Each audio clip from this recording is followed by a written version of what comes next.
Let me just quickly give you a list of 4 emotions that can change your life in one day. Emotions are powerful. Sometimes it doesn't take much to alter your whole life direction.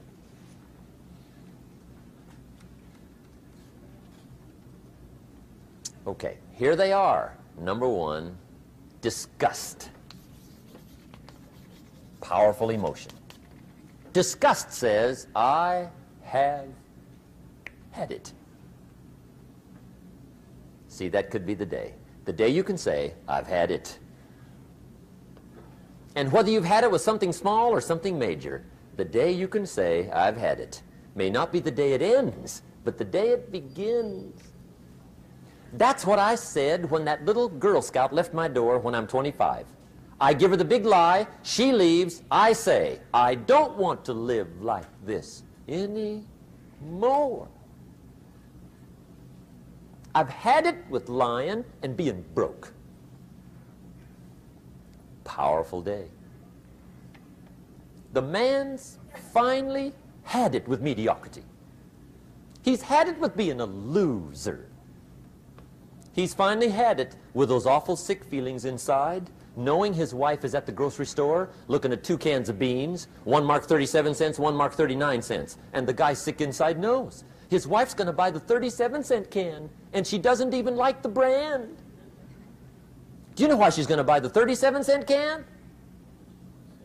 To save 2 cents. The guy sick inside finally says, I've had it. Being on my knees in the dust looking for pennies, we're not living like this anymore.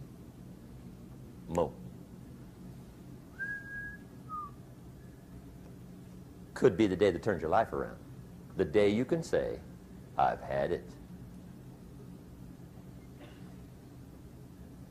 He walks into his closet and rips everything in it to shreds and says, I've worn this embarrassing stuff for the last time. And not only will I never wear it again, no one else will ever wear it again. Commit an act that says, I've had it. Powerful. Here's the next one, decision. And decision-making is powerful, and it's emotional. That's those knots in the pit of your stomach, right? Waking up in the middle of the night in a cold sweat, trying to decide. We sometimes call it inner civil war. What shall I do? Well, for progress, you must decide. The best advice I can give you came from a wealthy friend of mine who said, if it's easy, do it easy. If it's hard, do it hard. Just get it done. If you went home tonight and in the next few days cleaned up a whole list of decisions, that might furnish enough inspiration for the next 10 years. I found this out many times after you've decided. Getting on with it is easier than deciding. Sometimes decision is the toughest part. Here's the next emotion, desire, wanting to bad enough. And I don't know how to tell you to want to. That's something you've got to come up with. There's 2 things I know about desire. Number 1, it comes from inside, not outside. You don't send off for it. Number 2, I know desire can be triggered by something. Who knows what it might be? Sometimes desire waits and sleeps for something to happen. Maybe it's a book, maybe it's a song, maybe it's a sermon, maybe it's a lecture, a seminar, maybe it's the conversation of a friend, a happening, an event. Who knows? The best advice I can give you is what I give my staff. It goes like this: welcome every human experience. You never know which one is going to turn it all on. Even the bad experiences. Sometimes from the bitterest experience comes the greatest awakening. So let down the barriers, take down the walls. The same wall that keeps out disappointment keeps out happiness. Let life touch you. Don't let it kill you, but let it touch you. Here's the last one. This one's powerful. Resolve. Resolve says, I will. Two of the most powerful words in the language. I will. Benjamin Disraeli once said, nothing can resist a human will that will stake even its existence on the extent of its purpose. Shortly put, I'll do it or die. See, that's powerful. That could be the day that turns your life around. The world has a strange way of stepping aside when somebody says, I'll do it or die. The man says, I will climb the mountain.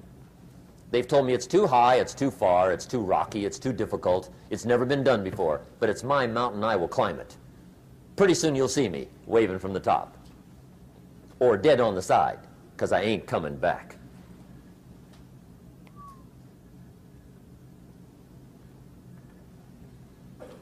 The best definition I ever got from the word resolve came from a little junior high girl in Foster City, California, up north. I'm talking to the junior high kids one day. I love to ask kids definitions. They come up with beauties. I got to the word resolve and I asked, who can tell me what resolve means?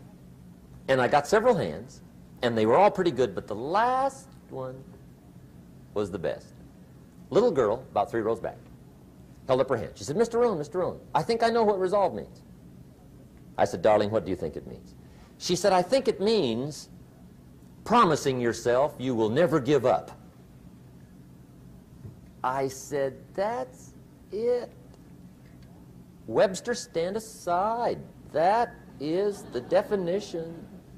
Promise yourself you will never give up. I asked the kids, how long should a baby try to learn how to walk? How long? How long would you give your average baby before you shut him off? How long? See, any mother in the world would say, you're crazy. My baby's going to keep trying until it learns how to walk. What a magic formula. Now let me show you what triggers all emotions into activity that brings results. And results is the name of the game. Here it is. Action. Finally, you must do something about how you feel. Jesus, the master teacher, said, don't just be listeners, be doers. The world admires the doers. Another Bible phrase says, faith without action is useless. Some people these days are big on affirmations. You've got to be very careful of affirmations. There's a thin line between faith and folly. The best clue I can give you on affirmations is this. Affirmation without discipline is the beginning of delusion. And there's nothing worse than delusion. The guy keeps walking west looking for the sunrise. I mean, delusion is bad.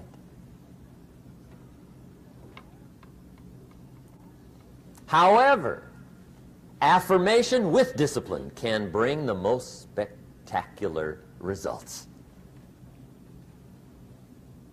When the Jewish people surveyed the Holocaust at the end of World War II, and for them it was a Holocaust, 39 million people lost their lives, World War II. 19 million were Russian, but compared to the population, it was not quite the Holocaust visited on the Jewish people. 6.5 million Jews perished World War II. 6.5 million. That was a Holocaust.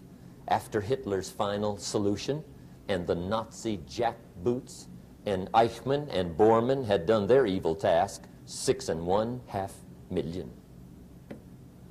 When the Jewish people counted the dead, surveyed the Holocaust, and mourned the loss, those that survived together said, never again. That was the affirmation. Never again will we take our families, silently walk to the boxcars, and let them ship us through the night to Auschwitz. Never. Well, that's good to make an affirmation. But the next question is, what are you going to do to back up the affirmation? They said, well, number one, we'll build a nation. Then they said, we'll build an army. Wow. And a navy. My. And an air force. And we'll buy some bombs. My. And some bullets. Wow. We'll spend a big portion of the national treasure.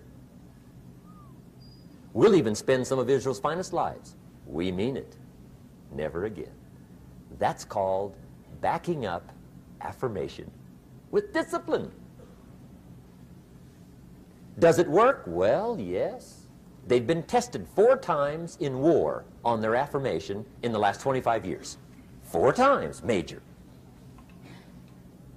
The next to the last war was called the 6-Day War. As if to say, didn't we tell you? Never.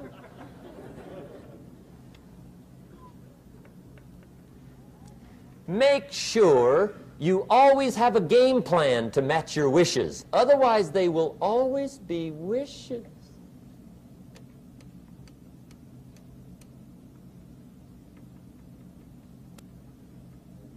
The day that turns your life around. Let me give you 4 questions to take home when we're finished. These are called questions to ponder. And this wraps it up.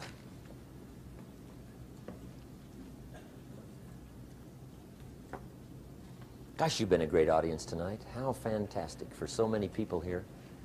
It's been unbelievable. I've really enjoyed it.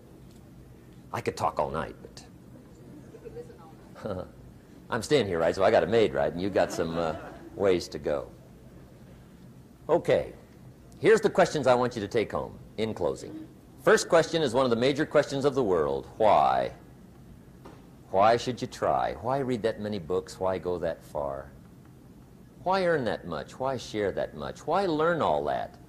Why get up that early? Why put yourself through that much? Why try for all that? Good question. Why? One of the best answers to why is the second question, why not? What else are you going to do with your life? Why not see how many books you can read, how far you can go, how much you can earn, how many friends you can make, how much personality you can develop, influence you can have, how many things you can accomplish, how far you can go and what you can see? Why not? You got to stay here till you go. Why not? The third question is, why not you?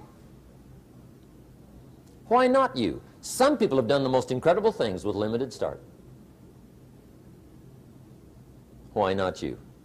Some people have done so well, they get to go, they get to see it all, they get to do it. They get to be there.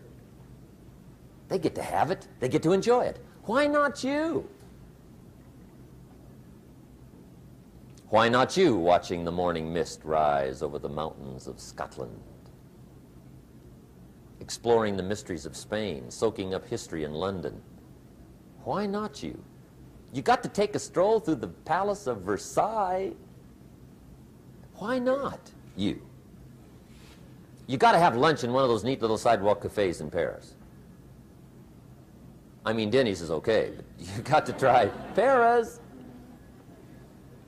Someday you got to gaze directly at the Mona Lisa. I can show you where to find the most exquisite seashells in Miami and the Bahamas. I know where they are. Why not you?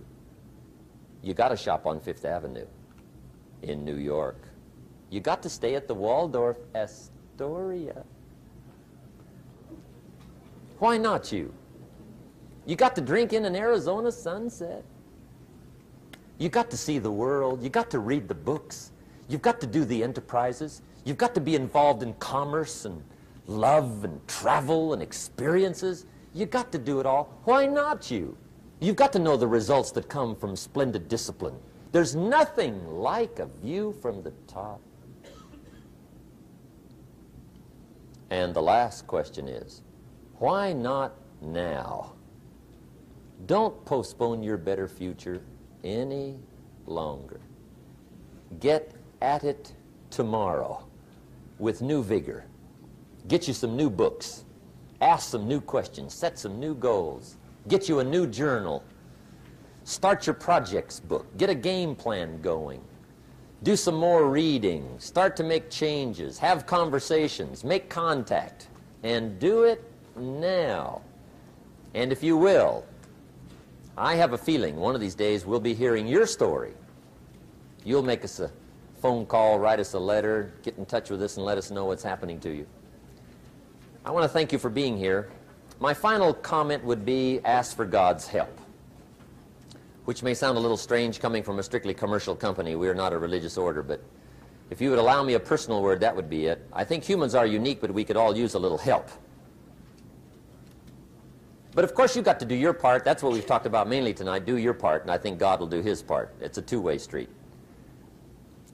And we do play a part. There's a story about the man who took a rock pile in 2 years, turned it into a fabulous garden. People came from everywhere to see it. One day a guy came by, saw the garden, thought it was fabulous, but he wanted to make sure the gardener didn't take all the credit. So to get his point across, he meets the gardener, shakes his hand, and says, "Mr. Gardener, remember, you and the good Lord together have this beautiful garden here." And the gardener said, "Hey, I understand that. I know what you mean." He said, "If it wasn't for the sunshine and the rain and the miracle of the seed and the soil and the seasons, there would be no garden for sure." But he said, "You know, you should have seen this place a couple of years ago when God had it all by himself." And I think that's true. We do play a part. I'm glad I was not an angel. I think humans have a lot more fun. You've made it a splendid evening, and I want to wish you the very best. God bless. Thank you. Thank you. Appreciate it. Thank you. And thank you, Jim, for creating such a remarkable legacy and sharing your wit, wisdom, and timeless philosophies with us. And I'd like to commend you for fully participating in every part of this series. When we began this journey together 10 weeks ago, you were one of a select group of people who had resolved to take action to build your better future.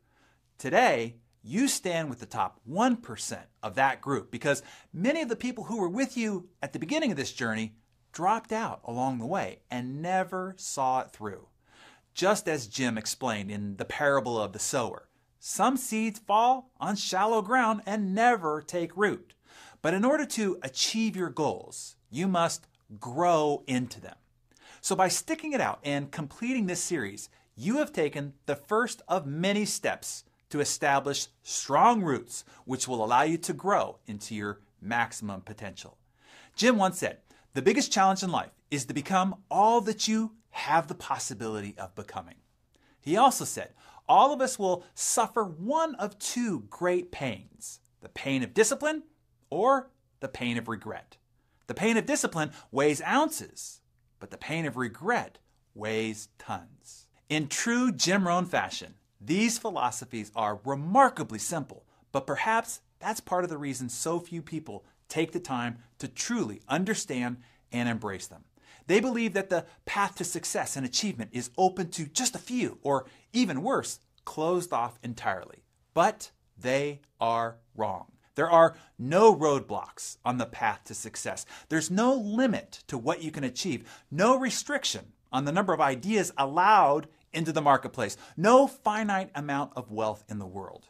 You can do the most remarkable things any day you choose. But first, you must endure the pain of discipline and do the work necessary to achieve the results that you want. And as Jim teaches, that necessary work is easy to do. It's also easy not to do. Successful people are merely those who are willing to do what unsuccessful people are not. So, expand your library, get around successful people and learn from them, ask for help, study and practice new disciplines, and share what you've learned with others. Do the easy things. The year that Jim passed away, I decided to study only his material for the whole year I re-listened to all of Jim's philosophies about relationships, health and well-being, financial independence, communication, leadership, sales, and lifestyle. I always knew Jim had shared so much of what he had learned, but only after he was gone did I truly realize what a treasure chest of wisdom he had left behind, and how fortunate I was to have had the time I had with him as part of my life. That is when I made a serious and personal commitment to dedicate myself to championing and carrying forward Jim's legacy. So with that in mind, I'd like to leave you with some key insights to take away, along with some of my favorite quotes from Jim. First, don't wish things were easier. Wish that you were better. Hoping for a different president or more luck or a better job or a pay raise isn't the answer. Hope is passive. Jim told us that the day we graduate from childhood to adulthood is the day we take full responsibility for our lives. So remember that you have complete control over the kind of life that you create for yourself, and your success is entirely dependent on you. What a powerful message. But Jim also reminded us that society will let you get by with far less, so you must be vigilant and disciplined. Never phone it in, as he said, or do anything halfway. Always do the best you can and reach for more.